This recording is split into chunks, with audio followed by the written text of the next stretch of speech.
Let's take a look at this Kuminga video, and you see him working through his release motion here. The most underrated aspect of shooting off the dribble is the gather and the pickup. If you have a clean pickup, then your release, your hand placement, everything usually falls in line.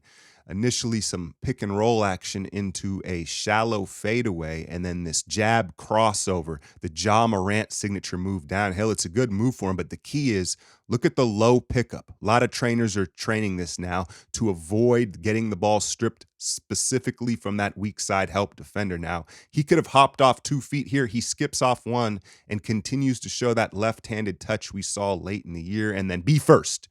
Right? That's a football term. Be first, hit first. The off-arm action, I love seeing him initiate that contact as he's trying to turn the corner. And then something that he had to figure out, when you finish with one hand, it's so much more dynamic. His rookie year, he tried to finish everything with 2 hands, and I wondered if his hands weren't big enough to palm the ball. That's not the case, but now the reach, the angles that he can take finishing open up with that one-handed punch that we're seeing more often. Here's a little punch drag in the mid. I'd like to see him elevate more on those mid-rangers.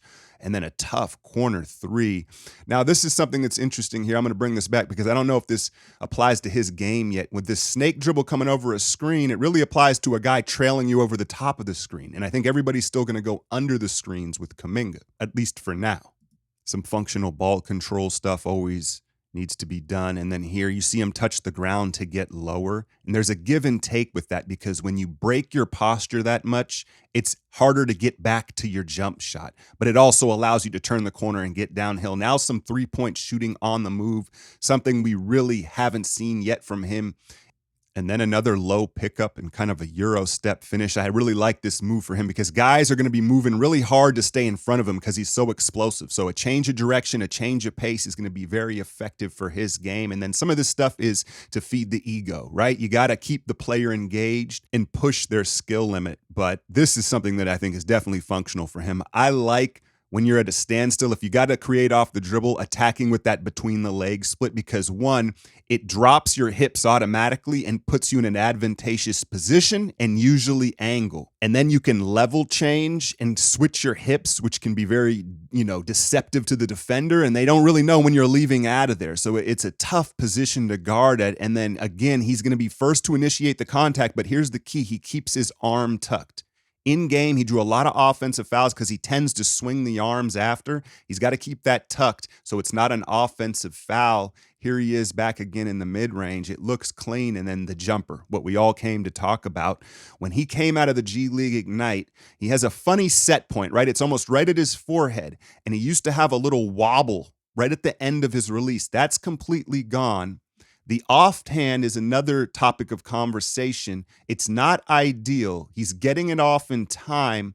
It's a little violent for me. You'd like for the offhand to kind of just be more natural, the way it leaves off the ball. But I think it's an aggressive exit for the offhand because it's a real conscious thing that he's had to kind of program in. Never going to be a textbook shot, but if he can master his own mechanics and understand how to find his rhythm. I'm not someone who typically believes you become a shooter at this stage in your basketball playing career, but his work ethic combined with his belief and confidence and willingness to shoot can go a long way, and he could possibly have a similar trajectory to the way Kawhi turned into a shooter.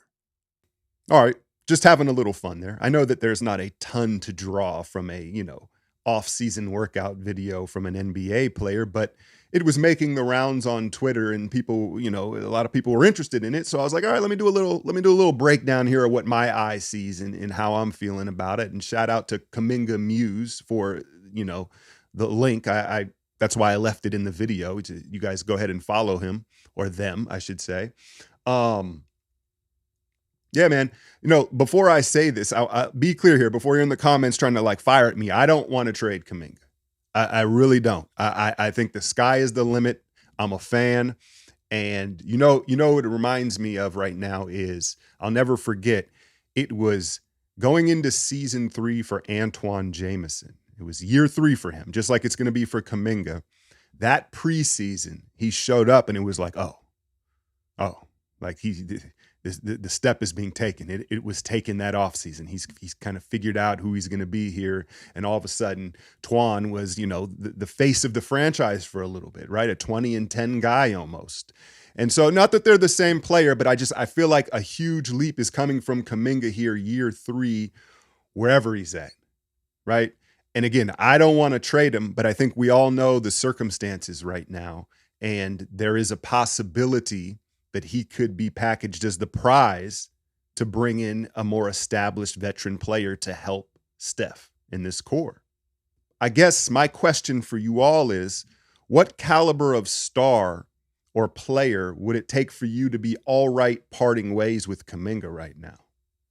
It's a tough spot. We've talked a little bit about it in the past. OG up in Toronto, it doesn't feel like that's enough, right? It feels like that he's just Paul George. Would Paul George do it for you, right? That might be where I start to be like, oh, it kind of makes sense, right? The other thing I was thinking, I'm not sure this is possible, but would it be possible for, how you get all the pre-draft workouts going on right now and all that stuff? Like if a player were to be traded in an offseason, like let's say Kuminga was working out in LA, could Jerry West and Ballmer and them go and watch the workout and then get back to, Dunleavy and the Warriors? Well, like, yeah, we think, because I think that would almost increase his value to understand. You have to understand the step that he's in the process of taking makes his value more than I think maybe people realize around the league. But then again, that's the homegrown eye, right? When we talk about trades, I think what we all have to realize as fan basis is we always overvalue our guys, unless it's Jordan Poole. Nah, but you know what I'm saying, right? And so, yeah, there's just a threshold of at what point would you trade him for? What type of star? I think Paul George is the name that came up for me. Like, okay, fine, like that okay, but OG, Anunoby, nah, right? Some of these other names out there, I think that you could get to a point here, like headed into training camp, where the Warriors are like, you know what, he's untouchable. He showed back up here year 3 in the fall, and nah, it ain't happening, right? But yeah, encouraging stuff from Kuminga, and I think he is on the right track. I think he's working on the right things, and it looks like the trainer, again, is playing to his strengths and understanding who he's going to be in the league. And you would assume that most guys at that level are getting the right guidance when it comes to their offseason work, but I just don't think that that's always the case, right? But I assume PBJ, Moody, all these guys are in the lab hungry for their opportunity. I'll leave you with this last thought, because another thing that's making the round Dub Nation and Twitter is Steph saying he wants to run it back one more year with the core. Well, I think the question is, who is the core to Steph? Right? I think I've seen people kind of assume, well, oh, he just wants to stand pat. To me, I think Steph means the core, Steph, Draymond, Clay, and Loon. That's what I think he means the core is. Other than that, so I don't think that I don't know the exact context of that statement, but I don't necessarily think that Steph is saying, hey, just run it back with the same roster. I think he's just saying, hey, the core guys. Let me know in the comments if Kuminga's already untouchable to you, or where is that line that you draw as far as the type of player you would want in return if they were going to move off the potential of Jonathan Kuminga. As always, hit that like, share, and subscribe. I'm out, y'all.